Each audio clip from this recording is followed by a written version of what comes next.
This episode of This Agile Life has been brought to you by brilliantagile.com, providing Agile and Scrum training, consultancy, and personnel. Brilliantagile.com. Done right, it's brilliant.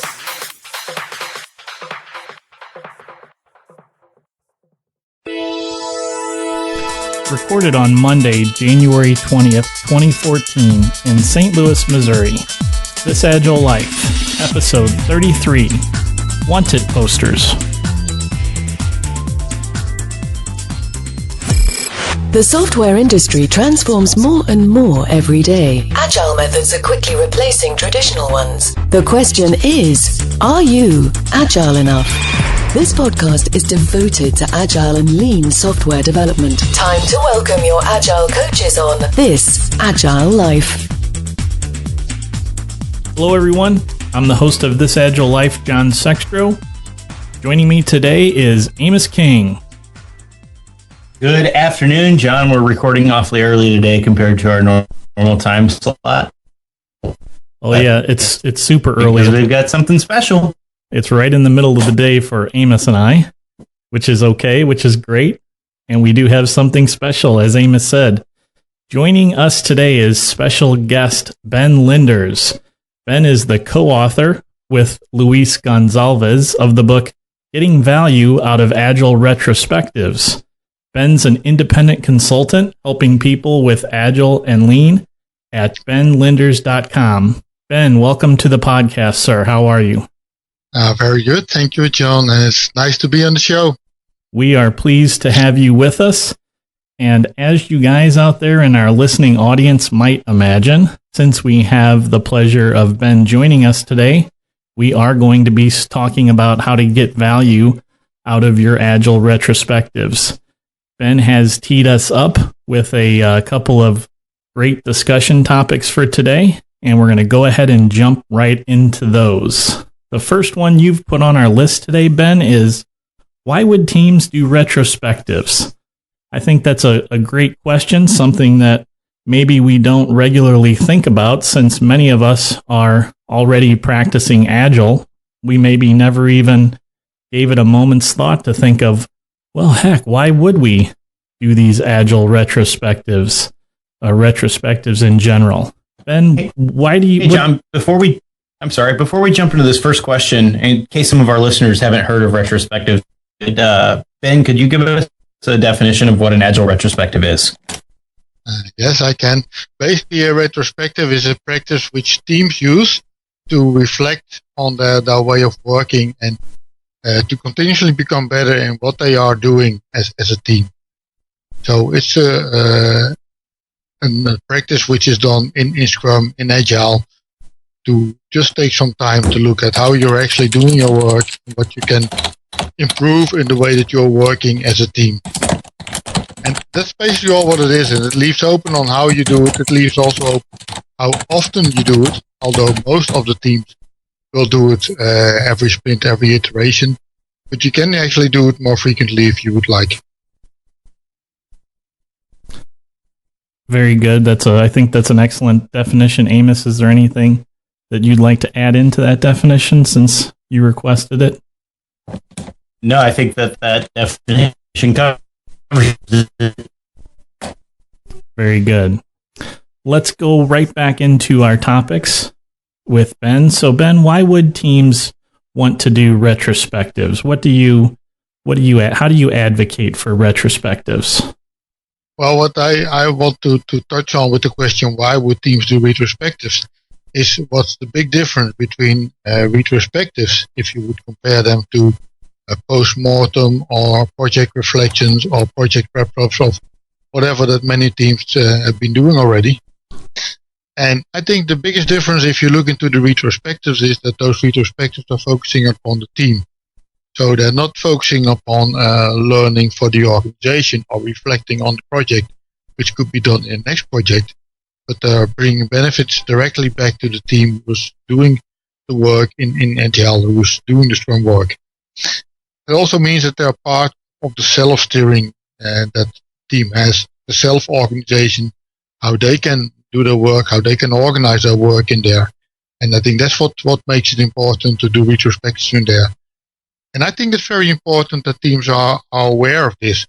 If I go to a retrospective with a team, I always make them aware that, but what do you want to get out of this retrospectives are actions that the team members can do, that the teams can do themselves, and what they want to do differently in the next iteration, instead of reflecting and looking back what the organization can learn from that, or what needs to be done in the organization. I want to hear what teams can do themselves. And I think that's very important when you are doing Agile retrospectives. I think that's something that teams should be aware of when they are doing a retrospective. It's an important activity, right? Especially as you mentioned, Ben, around the concept of self-organizing. It does give the team the opportunity to make changes, improvements, etc., to what it is they're doing on a daily, weekly, sprint basis, whatever period of time.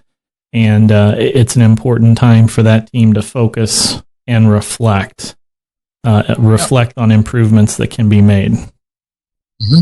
That's true. And I think it's not only an opportunity, but I think it also gives some responsibility to the team.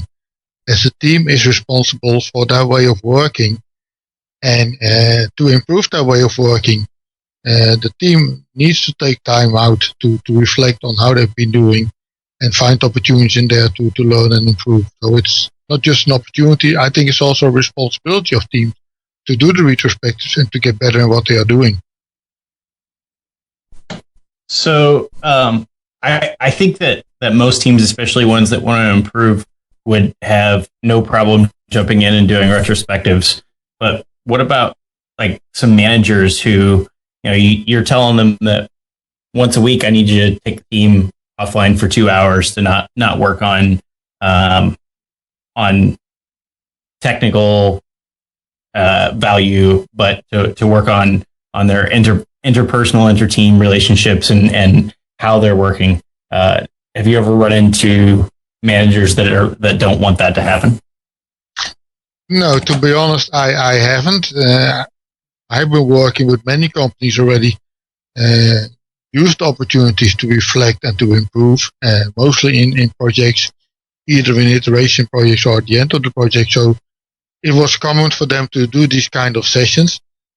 But I think also, if a team is truly working Agile, which means that they are planning and tracking their own work using Scrum board and seeing how they are doing, then they should also plan and allow themselves time to learn and improve in there. And it would be strange if a manager would object to that, because I don't think that's the way that a manager should be managing Agile teams in there.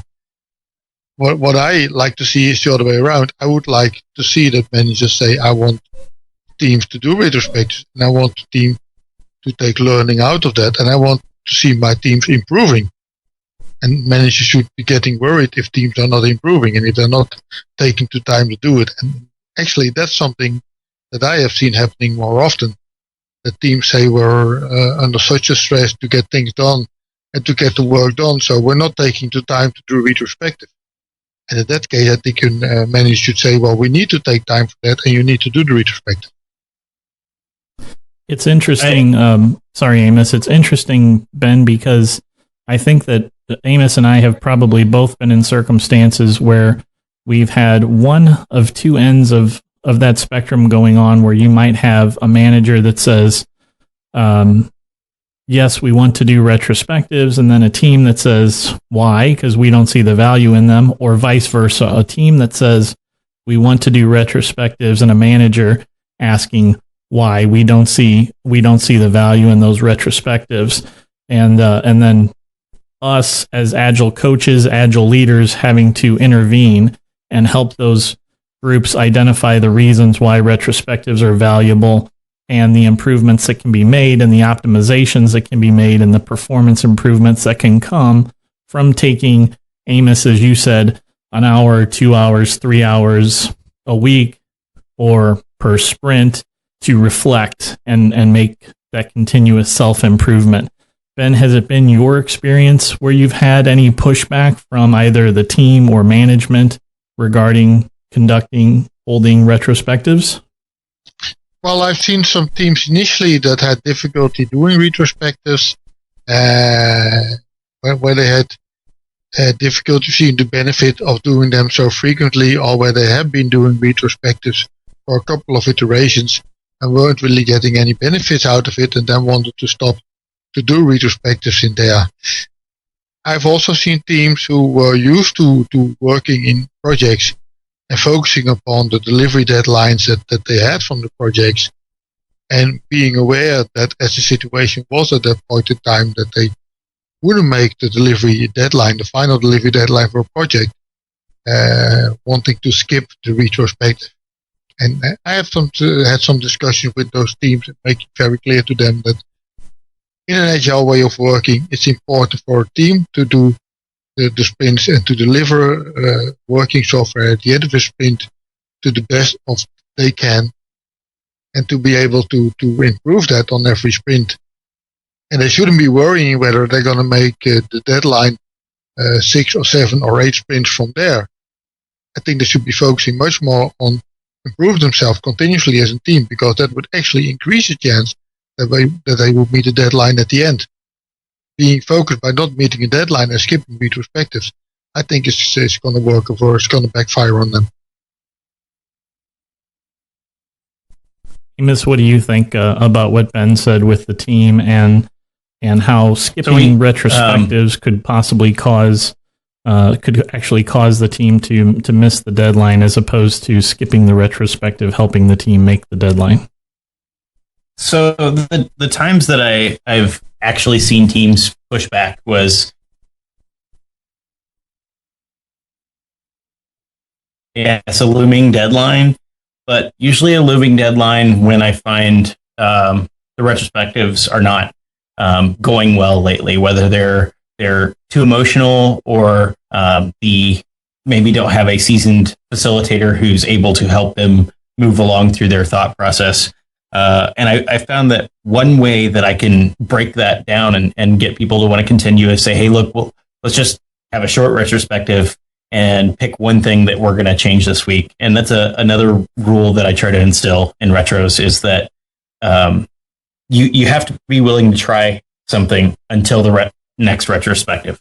So if more than half of the team wants to try some new thing out, then you have to say, yep, and I'm all in for it until the next retrospective. And that's the only rule that I try to impose whenever I'm facilitating retros. Excellent. Yeah. Go ahead, Ben. Yeah, I recognize that the most important goal of the retrospective is to find some things where the team says we see a need to improve this and we want to work on that in the next sprint. And I think it's up to facilitator to help the team to find those things and to find a way to do them in the next sprint. So for me, a facilitation doesn't stop after the retrospective meeting, but continues into the next sprint to help the team to actually do the improvements that they have suggested and to work on that. And I prefer to have just 1 or 2 actions than to have the team work on that. Although I've also seen situations where the team picked up 5 or 6 actions and was able to do them in the sprint, because they were really aware what they wanted to do, and they were able to divide the work up within the team to take care of those actions. But rather do just 1 or 2 actions and do them good to get some more benefit out of it. And I also find that when teams don't want to do retrospectives, that's when they need it the most. Usually they don't want to do them because they're avoiding a specific like elephant in the room that has occurred or some situation, right? So they feel that there's this looming conversation that they may be facing and about to have, and maybe they want to avoid it. And that's a common behavior that I've seen anyway. Maybe they don't feel that they can say whatever they need to say in the retro too. Like if you feel reserved, like you're not allowed to speak your mind, that can be bad. And I know that in Ben, your and Luis's book, you have a whole lot of exercises, and you talk about trust a lot in there. Is there any specific exercise that you think works really well for building trust in a team so that they can be open during your retrospective? I think there's some exercise in there which can help you to build trust in there. I think one of the exercises, because it's an easy exercise in there, is the sailboat or the boat exercise the team can use in there. It's that simple that they can immediately discuss what is helping them to go forward and what is blocking them in their way of working. So that can be an exercise to discuss if there's a trust issue in there. You can do some check-in issues actually to check the trust level in there by just doing a vote on having people to state how they trust the team and how they trust the meeting and how they feel right now they can speak out. So there's specific exercises to do that and to check the trust in the team level. And they can help in there. Things what I've seen, it can be a team, but it can also be the perception of the team that they don't see any room to change anything in the way that they are working, and that they don't feel that they are able to self-organize and change the way that they're working. And if that's the case, I think that's where our managers to step in and say that they have the possibilities to change their way of working, to self-organize their work, and that they're actually responsible to do that. So, Ben, speaking of managers being a part, do you think that managers should be in the retrospective meeting, or should not be? Or like a mixture? I think it's usually a mixture. Most situations, I prefer to start with retrospectives without having the manager present in there. It usually makes the team members feel more comfortable and more at ease to speak out and how they feel about things in there. But if there's any issues coming up in a retrospective which involve either their manager or, for instance, a product owner, I think then that's important to get them into the retrospective and to plan a meeting together with them. I've also seen organizations who do a regular retrospective with the team, and every 1 to 2 months or 3 months they do a bigger retrospective with many of the stakeholders involved in there where they're addressing different issues. That's also a practice which can work very well. Okay. I wanted to follow up with you on that because Amos and I have had this conversation on the podcast before about including and excluding managers.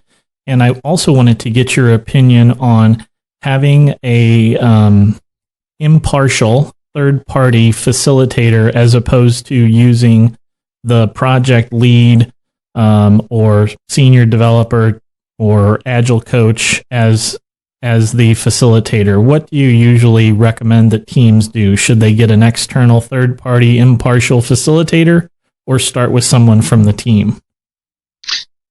I think this is something which differs a lot from team to team, and we actually had a big discussion on that on the Agile retrospective group on Yahoo recently on whether you should have an independent facilitator on a retrospective meeting or have the team facilitate them. I think in the long run, it's best if the team is able to facilitate retrospective. I've seen teams where actually 2 or 3 people from the team could facilitate retrospective, so it didn't even have to be the Scrum Master, but there were multiple teams in there. I've been working in several teams where each of us could facilitate the retrospectives, and depending on the issue at hand, that just one or another would facilitate the meeting and do it. I think when you run into a situation where there's something where the team is really struggling with finding a hard time to really get a view on that and to dig into deeper, that I think where an independent facilitator can help. And use questions or use any other technique with the team to dig deeper into issues. So if you're in a doubt whether the team members are able to facilitate the retrospective, then I would initially go to have an external facilitator in there. And by the way, that could be a Scrum Master of another team just joining in and facilitating retrospective. It doesn't have to be an Agile coach. It could also be another Scrum Master, as long as the person is independent to the team, of course. Amos, what's your preference there? I don't know that we've talked about it. Do you think it's important to switch? Oh, sorry about that, John. My preference is that I think that the best retros that I've ever been involved in is when the team said, we need a retro, and went and did it with no facilitator and just got it done. That being said, I think it's good to regularly have an external voice who's not sitting there with the same day-to-day pressures as you to help each other talk. I also find that it's really good to, I believe, switch facilitators every once in a while, pretty regularly actually, so that you get different different ways of guiding the team along throughout the retrospective meeting. Because just because it works for part of the team doesn't mean it works for the entire team. The interesting thing there with switching facilitators is that I think you have to be careful, and the reason I think you have to be careful is because once you have someone that's been facilitating for the team on a regular basis, who is external to the team and not somebody that knows intimately what's going on with the team on a daily basis, that external facilitator builds up some trust, knowledge of the project, understanding of the issues that the project is facing, history of issues that have been faced. And so there's a common thread that external facilitator has, and switching with frequency can break that up. Now, if you rotate on a very regular basis, then it's kind of like pair switching, right? Where the more you switch, the more that thread of conversation, that thread of knowledge is shared.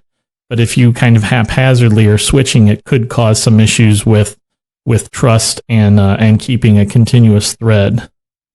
Yeah, if you always have an external facilitator, I think that switching can be kind of harmful unless you're doing it very frequently and with the same couple of facilitators. So we're talking. We had started to talk about some retrospective exercises, and I'd like to get into that topic more. Very often, by default, Ben and Amos, I see teams starting off with the very, very boring exercise of what do we want to change, what do we want to keep doing, and what do we want to stop doing. It's like so boring to just go through that same three things every time. You know, it's like total drudgery. And I know that there are exercises that we can use, and I'd like to maybe discuss some of those here. So, Ben, you already mentioned the I think anchors and sails as one of the exercises to try. What are some others of your favorites, Ben, that you like to use? Okay, well, one thing you can do, by the way, if you're used to the basic questions, just add some other questions in there. And when I actually started doing retrospectives with the teams as a way to change the project reflections that we had, I started using the questions that Norm Kurt used in his book, which also includes what did you learn and what surprises you. And actually, the last question has figured some interesting answers in there in retrospective. So it could be just as easy as adding in some other question already to juice up your retrospective. I think another thing you can do is do a retrospective where you'll be focusing much more on the strengths of the team. So instead of looking what went wrong, you want to be looking on what went right, what went very well, and why did it go so well? What's the strength that team members have, and how can you use those strengths to address any issues that the team is facing right now or might be facing in the next iteration. Another retrospective game which I also like a lot is the car brand, where you ask people to say what kind of car that they would like to be or that they would like their team to be, and then start asking why they would like that car brand, why they think that brand of car would be the best brand to do it, and why that would help their team to be successful. Because that also brings up how the team perceives themselves and what they think that are the strengths that the team has. So that's a different exercise you can do in there. Another exercise which I've used also in retrospectives is the profiction game, where you basically just ask to give a figure to how the last sprint went on a scale from 1 to 10. Ask why it makes that figure. So what was it that the team did so good? What was it that made it reaching that figure, and what you could do to make it perfect, to make it a 10. And that actually, the strength of the perfection game is that people have to motivate the figure that they give in there. If they say that it's only a 6, then they will have to motivate how to get it to a 10. And if they say it's a 10, they would have to motivate why they think it's a 10. And it's the motivation which makes a retrospective interesting. And Ben, what kind of is the flow when you do these games? How much time let me ask you a kind of a basic question. How much time do you allocate typically to your retrospectives? Is it team dependent, or do you always try and time box it to, like, say, an hour or 2 hours? And the reason I ask is because I think that's something that you have to consider when you're figuring out if you're going to use one of these exercises, right? Because you want to kind of time box it so that you can save time for generating insights and deciding on actions and such, correct? Yeah, that's true. Most of the retrospectives are about an hour to an hour and a half. Some of them could even be shorter if you really focus in there and have a facilitator focus on the timekeeping in there. But most of the time, if you take an hour, 1 hour and a half, you can get enough out of it. If it appears during the retrospective that there are some issues there which need more time, then you can decide with the team to take the time at that point in time or do it at a later date, whatever the team would suit in there. So if a retrospective keeps on dragging, I think that's not a good thing. So the purpose of doing these games and exercises, rather, even though sometimes we call them games, is really to get to a discovery of something that the team can do better and that the team could improve on, right? Yeah, that's the basic idea, is indeed to find better. But if you look for it at the solution-focused exercise, so which is focusing on strength, it can also be to understand team strengths and to see how they could use that in the next iteration, which could be something which could be very valuable, for instance, in a planning game. If they're picking up work and seeing, do we have the right strengths, the life skills in our team to do the work that we need to do, then the solution-focused retrospective would have the team to get more insight in what the team can do and what their strengths are. So most of the time it's looking at indeed issues that you want to address or things that you want to improve in there. But it could also be just to get a better understanding of how the team is working, which can help them on a day-to-day basis. I think so. Sometimes we also, like, I try to choose games once in a while that just motivate the team. Maybe it's not looking for a change, but just like you said, the strengths game is a good way to get people to recognize their own value and to push forward as part of the team. And I think that is quite often just as important as finding out whether the team needs to change. Exactly. And I've also had teams where I did a retrospective where I was purely focusing on getting the number of actions down.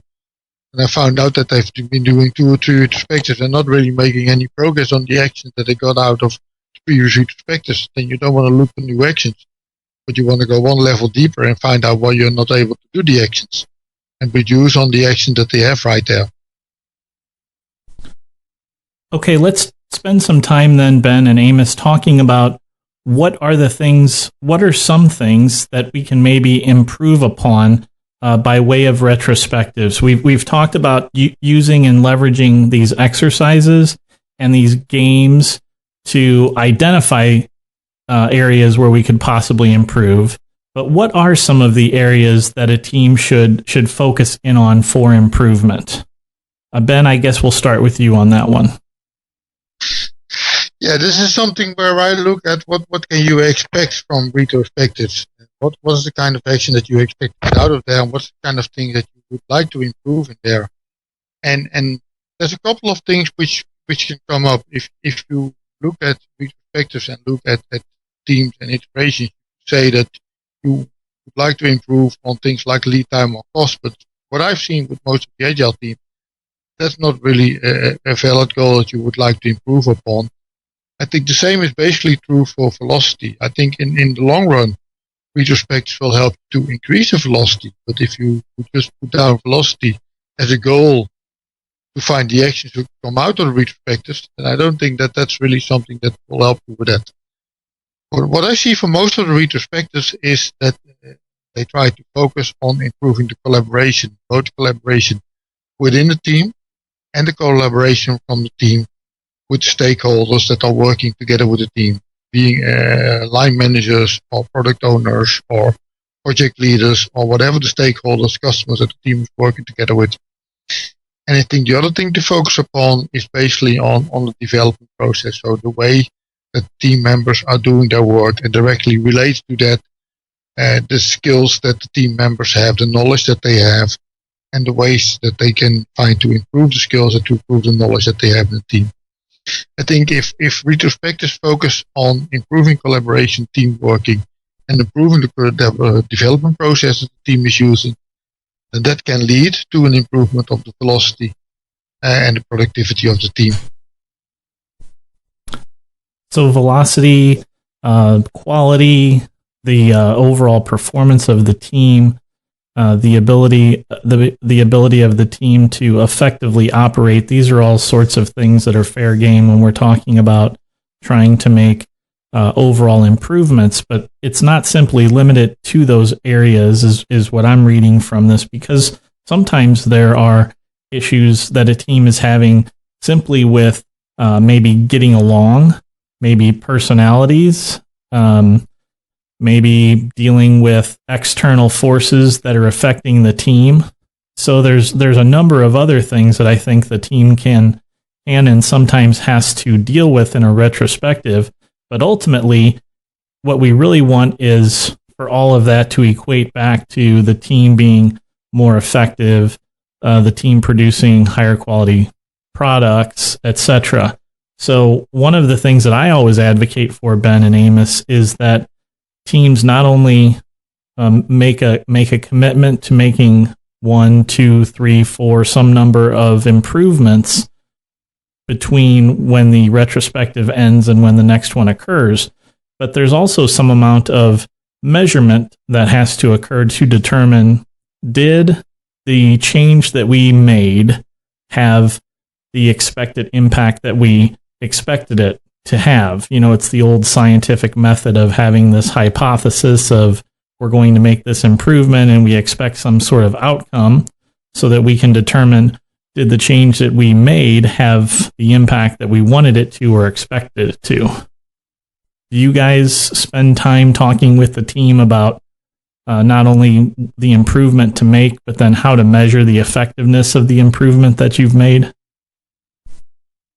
I, for one, like often try to figure out one way to measure things, but sometimes things are pretty complicated to measure and may not mean a whole lot. There may not be anything really good that you can measure. So one thing that I try to do is on every retrospective, I ask the team, all of them, and we come up with an average of how productive do you think the team is? 1 being we're not productive at all, we haven't done anything, and 10 being we're running on all cylinders, there's no way we could go faster. And then the other one is just how happy are you? Yeah, happiness is another metric that we're tracking. Happiness affects a lot of things, and just how each individual feels about everything that's going on. Even when I'm tracking other metrics like cycle time or anything like that, you can often see that reflected in the happiness that people put down. Happiness is definitely important. What do you think, Ben? Yeah, I agree with that. I think happiness and people having fun in the team and enjoying being in a team and working together with the people in the team, I think that's very important. I've actually seen some teams recently who are using a definition of fun as a way to track during the sprint already if they're really having fun in there and how that would show off as a kind of not only a definition of done, but also a definition of fun for the team, which they consider important in there. Regarding really measuring the results of a retrospective, I think in the long run, and that should be within a couple of sprints, normally velocity should improve. If the people are really working with the retrospectives, either because they're able to do work that they are doing better, or because they're reducing their technical debt and having less quality problems, it also gives them more time to deliver functionality to their customers. That also makes their velocity going up. But I'm a bit reluctant to really put it as a target in there, because basically you can't directly improve the velocity or the productivity of your team. You can indirectly work on the causes which are slowing down the team or things that could increase the velocity. but it's not something you can directly tune and say, okay, I'm going to change my velocity from 10 to 12 in the next sprint. And I agree with you on that, Ben. And I don't always try and tie every goal, every action that the team takes back to, say, velocity or performance or quality. But I do think that it's important that the team have a goal that they can measure themselves against, so that once we get back together at our next retrospective and we talk about, okay, we agreed that we were going to make this specific change on the team. Well, we can measure, did we make that change? Maybe it's something very tangible. We're going to do this instead of doing that. But then did it have the effect that we expected it to, so that we can determine if the change that we made was valuable, or if it's something that we need to reconsider. Is that a valuable change because it didn't have the expected outcome that we thought it would have? And so that's why it's important to me to always have some way to measure success with making a change, so that the team has the opportunity to consider if they want to continue on with the improvement that they've made, or think more about, is there some other way that we can get the outcome that we were hoping to have by making the change that we ultimately made in the retrospective? Amos, what do you think about measuring changes so that the team can make changes with some predictability and with some intentionality, if you will? I think that's great. Like, if you can say, if you have something that you've already been measuring, and you can say, we want to have a 10% improvement by next week because we're going to try this thing, or some level of improvement because we're going to try this other practice, or just some kind of change in the way we work, so you can track whether that affected that or not, is great. I mean, the only metrics that are bad metrics are the ones that you realize that you should have collected and you haven't. So as long as, we've talked about metrics a lot in the past, that as long as you have something to measure against, then great. But if you say, hey, this week we're going to collect a number of bugs we have reported, and you haven't really been collecting that metric in the past, it doesn't matter. You can't see what that improvement is. So don't collect a metric after you've decided to make the change. Make sure you have it collected beforehand, so that you can see what response that change does. And I don't want to get too hung up on the word metric here. Sometimes a metric is important for measurement of success, but I don't want to make this weird correlation, or this hard correlation between tracking Agile, Scrum metrics and being able to measure the effectiveness of a change that the team makes. I mean, sometimes the metric or the measurement is, like you said, happiness. So maybe we're not, we obviously can't track happiness on our Scrum workboard or our Kanban board, at least maybe not easily. I'm sure there is a way to do it. But if you want to make a change with the focus of improving the happiness of the team, all you need to know is what our happiness is today, and then remeasure what that happiness is at the next retrospective time. So there are correlations between metrics and measurements. In this particular case, my point is that we just need to be able to effectively measure, did we attain the goal that we set for ourselves in the retrospective? Yeah, and I think that's important indeed, to set some expectation why you want to do an action, what you expect to get out of that, and to check in the next iteration, did you meet those expectations? And if you didn't meet them, what can you learn out of that? Right. There's always a learning potential there, even if you, as you said, Ben, if you don't attain that goal, there's more that could be learned and more that can be improved upon. And Ben, one of the things that I think you started to touch on earlier was the concept of sometimes the improvement that you want to make is something that you're already good at. And teams often get hung up on, we need to fix all of our broken windows. We need to fix the things that we're bad at.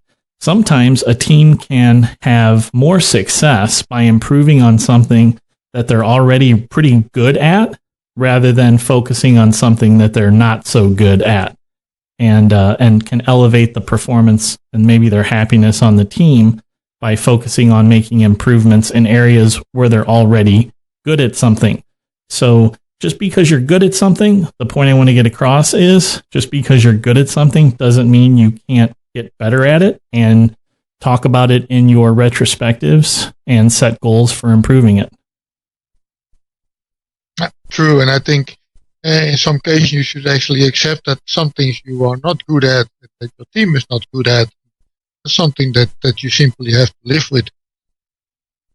Live with it, or find a way to outsource it or bring in. Circumvent it in whatever way, but make sure that it's not hampering you too much, but not something that you should be focusing upon and changing for any reason. Yeah, I think that's an excellent point. Amos, what do you think about getting better at something you're already good at, as opposed to trying to get better at something that you're not so good at? I think it works very well to play off of your strengths. You can often have greater improvement in that area, and even realize in those areas that, hey, we're not doing it perfectly. And because we're already good at this, it's a confidence builder too, to see that move forward. So we only have a few minutes left. Let's talk about how often teams should get together to have retrospectives. I think the most common retrospective time is at the end of a sprint or at the end of an iteration, depending on the terminology that you use. Ben, what do you tell teams about how often they should have retrospectives? I think that's basically what I tell teams when they start working as a team and using Agile, and where I urge them to make their iterations, their sprints as short as possible. So if they're aiming for 3 or 4 weeks, I check with them, why not make them 2 weeks, make them a shorter sprint, because that's providing you more opportunities to learn and to improve yourself, to see how you are doing. And once teams get more mature, you can do them more often, and you actually see teams who are doing them also during the stand-ups or during any other occasion, and not really planning to do real retrospectives meetings every sprint, because they're doing much improvements along the way already, and then they might only do them every 2 or 3 sprints, and then get together with stakeholders and make them into a big retrospective or something like that. Okay, and Amos, what do you tell teams about how often they should get together for retrospectives? I think at a bare minimum, I usually try to say at least weekly, and we even had like mini retrospectives, I call them. Like every time you pair switch, have a mini retrospective at the pair switch time with all of the 4 pairs that are coming in. Wait a second. You tell people to have a mini retrospective during every pair switch? How could that be possible? They talk about their current focus and maybe what they could have done better in the last pairing time, and how they think that the new incoming pairs can help move forward and do better this next time. And do they gather insights and make improvements, or is it really an informal sort of thing? It's very informal, sometimes story focused, but always try to capture that as part of the comments or the history on the story. Okay. Let's talk a little bit about, as we're wrapping up here, our favorite retrospective games to facilitate and what it focuses on. Amos, I think you wanted to discuss this. I'll tell you guys what my favorite game is, or exercise is. Mine is called Radar. And the way Radar works is that you and the team all decide on the important abilities, the important skills that the team needs to be good at to help them be effective. And you lay these skills out along kind of a star-shaped pattern where each point radiating out from the center represents represents one of the skills that the team should be good at, and then you have the team self-rate on some scale, maybe 1 to 10, 1 to 5, and then you track that for each skill, for each ability, what the rating is. And over time, you can build up a really nice pictogram, if you will, of how good the team is at these skills and abilities, and track, is the team getting better? Are they regressing on those skills and abilities? And then use that radar chart as a way to generate insights and ideas for improvements. Amos, what's your favorite retrospective exercise / game? So I don't know if anybody else has ever done this. I kind of made it up when I was facilitating, but I wouldn't doubt that someone else has done this. Is when I find teams that maybe are having a hard time about what the issues are out loud. I like to give. This is just fun to facilitate, I think. I have them make wanted posters of problems that they see. Just each person pick one, and they personify that problem with like an actual person and describe the things that person has done, like that you might read in a wanted poster, like the problems they've caused and things like that. And then after all those are up on the board, everybody on the team gets to put monetary values to that and add that all up, and that's like the reward for that guy, and that helps determine maybe which of those is a top priority to start working on, and allows people to do it in a fictitious manner, so that they don't have to say I've had this problem. They can say this personification of this problem causes all of these things, and kind of have fun with it, and it kind of pulls away from being part of themselves to being an external thing. That sounds like a lot of fun. I've got to make sure I give that one a try in the future. Ben, what's your favorite retrospective game that you like to facilitate?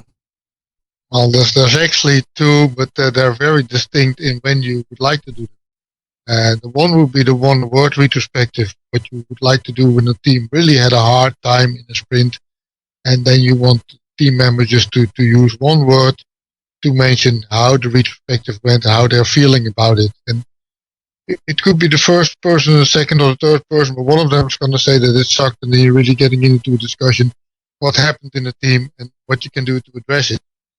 And the other one would be at the far end if things went very well in the team, which is asking why. And then you basically just want to build an understanding in the team why they are doing so great, what makes them so good, and what they are doing right now, and to really build a shared understanding in the team of the strengths and of the things that they are doing, and see how they can build on that to improve further. So both of them use one word, but in one situation, it's the person in the retrospective saying the word, and the other situation is the facilitator asking why as the one word to get an understanding. Well, those are great. I've never done. I don't think I've ever done those exercises in a retrospective. So I'm going to have to see if I can squeeze all of these suggestions in. I feel like we could talk just for days and days about good exercises to use and how to use them. And there's so many out there, and there's so many bright people that are coming up with new ways to help teams identify ways to improve. It's really exciting to see all of the different exercises that people are using and why they're using them and how they're using them and the results that they're having. Was that a challenge, Ben? Was that a challenge for you as you and Luis were writing the book about how to get value out of Agile retrospectives? Well, it actually was, because we started this book because we've been writing blogs on the kind of retrospective exercises you can do, and we were reading each other's blogs and reacting on that and finding out, hey, we want to find a better way to share this kind of retrospective exercise with our readers and with other people who are interested in it. And that's actually how we got to this book. So the meat of the book are the retrospective exercises which are in there. And we had to limit ourselves, not putting in too many exercises into the book, to really keep it a pocket book and keep it a small book that people could use in there. But you already see lots of exercise which we've been blogging on recently that we want to add in the next version of the book. So there's going to be more in there. Are you guys intending to keep updating this book as you learn things, as you find new exercises that you want to include, etc.? Yeah, we're thinking about it right now. If we have new exercises, we're putting them on our blogs as a way to share them with the readers. We're not intending to do an update every week or the book every 2 weeks. I've had some Leanpub books where authors were doing that and actually getting a new version of the book every 2 or 3 weeks is a little bit too much. Maybe I'm not an Agile reader right now to handle that kind of situation. So not too frequent delivery, please, on books. Just do it once or 2 months should be enough in there. But we're blogging on those exercises. We're getting feedback on them from the people that we are doing, and we're looking for ways to include them in the book in the future. That's great. Amos, did you have something? You seem like you had something you wanted to add there to the conversation. I forgot what it was. I was smiling off what I just I was laughing about Ben saying not an Agile reader enough to release stuff out every week or two, and I think that's fantastic. I really enjoyed the book that Ben and Louise have done, and I just want to say thanks for putting it out there and making it available for free is really awesome. But I would encourage anybody who decides to get the book to go ahead and go through and pay some money for the book, because it's pretty fantastic, and I think you'll get a lot out of it. I know one thing for me was the 5 Whys retrospective. I've done this many times, but never thought about drawing a graph of the cause and effects, and I think that is pretty good visual idea and to help move the conversation along. I've actually done this in a retrospective training at one time with a team where I was working with, and they brought in their own issues into the training to discuss them in there, and at the end of the training they were taking photos of the board and taking them back to the workplace. So that was a very valuable training for them. So one more time before we close up on our discussion section, the name of the book is Getting Value Out of Agile Retrospectives by Ben Linders and Luis Gonçalves. And you can find the link to the book in our show notes at thisagilelife.com. And both Amos and Amos has read the whole book. I have not finished reading the whole book yet, but we've both learned, I think, quite a bit from reading this book, and encourage you all to check it out as well. This week's hottest picks. Amos, what's your pick? This is something that one of our other co-hosts who comes on sometimes, Craig, and I have done. I don't know if there's any other name for it. Craig and I searched around and tried to find one. We call it an introspective, which is really just a one-on-one retrospective. So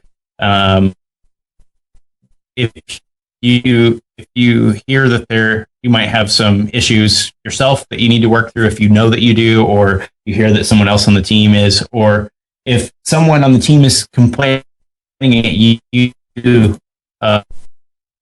about someone, go grab that person and sit down and have like a one-on-one retrospective. You be their facilitator and take them through to figure out why the problem exists and what they themselves can do. It's pretty powerful, and I really like it. I'd like to encourage other people to try it, do that on your teams, just like a one-on-one retrospective.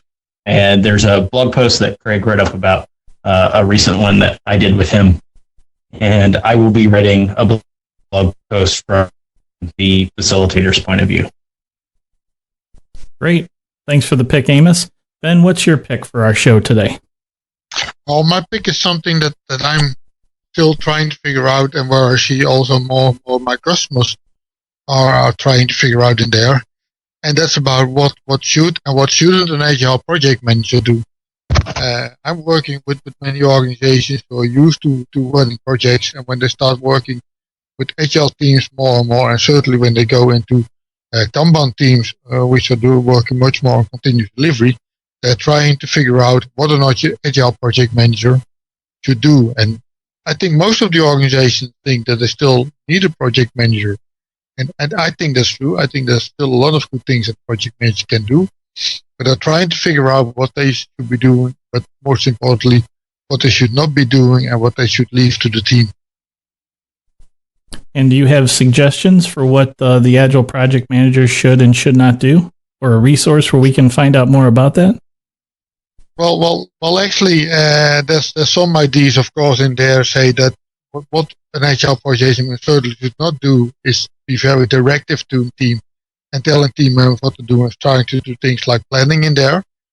And I know that can be tempting, certainly in situations where teams are not able to do the planning and to come up with some reasonable estimates where they expect to be 2 or 3 or 4 sprints from now or even further away. I think even at that point in time, a project manager should be coaching a team and helping a team to learn ways to plan and track their work instead of doing the planning themselves. That's one thing where a project manager should take another role in there. I think an agile project manager should be a facilitator for a team and help them in arrange things in the organization so the team is able to do their work. And I think that's something where they can be very beneficial. Great. I think that's an excellent tip for teams to consider, Ben. Here's my pick, guys. There's a retrospectives group on LinkedIn where there's discussions constantly going on about how to do retrospectives, exercises to use, ways to improve the quality of your retrospectives. And I will include in the show notes the link to the LinkedIn group on retrospectives. And Ben, it sounded like there was also a Yahoo retrospectives discussion group. So I will go ahead and include a link to the Yahoo group as well in our show notes. Yeah, I think that's great. The Agile, the Yahoo group is a group for retrospective facilitators to share their experiences, to learn from each other. Those are very beneficial communities to be part of. Okay, we want to go ahead and wrap up today. And since Luis could not be with us today, we wanted to tell you where you could connect with Luis and find out more about him. You can find Luis on Twitter. His handle is LGONCALVES1979. We'll have a link to Luis's Twitter profile in the show notes. Amos, where can folks find you on the internet? Well, as always, you can read my ugly blog posts at dirtyinformation.com, or you can find me on GitHub or Twitter at Adkron, ADKRON. Very good. I think we pretty much know where we can find Amos nowadays. Ben, where can folks find out more information about you on the internet? Okay, they can follow me on Twitter, Ben Linders, and they can also look at my website, www.benlinders.com or www.retrospectives.eu. Excellent. Ben, it has been an absolute pleasure having you on the podcast today. I appreciate you joining us. Thank you for having me there. I enjoyed it very much, John. Great. And I'm John Sextro. You can follow me on Twitter at JCSextro. You can also find my website, johnsextro.com, to find out more about me. And be sure to check out the website for the podcast at thisagilelife.com. Out there we'll have the show notes from today, including the links to the book, Getting Value Out of Agile Retrospectives. And you'll be able to connect with us on our private Google Plus community, should you so desire. All that information is available on the website. You can also follow the podcast on Twitter at thisagilelife. So check it out and stay in touch with us. Tell us what you think. Send us your tweets and your ideas for future shows. This Agile Life is brought to you by a community of Agile developers and coaches aspiring to spread the word about this groundbreaking approach to software development. Join us at thisagilelife.com/community.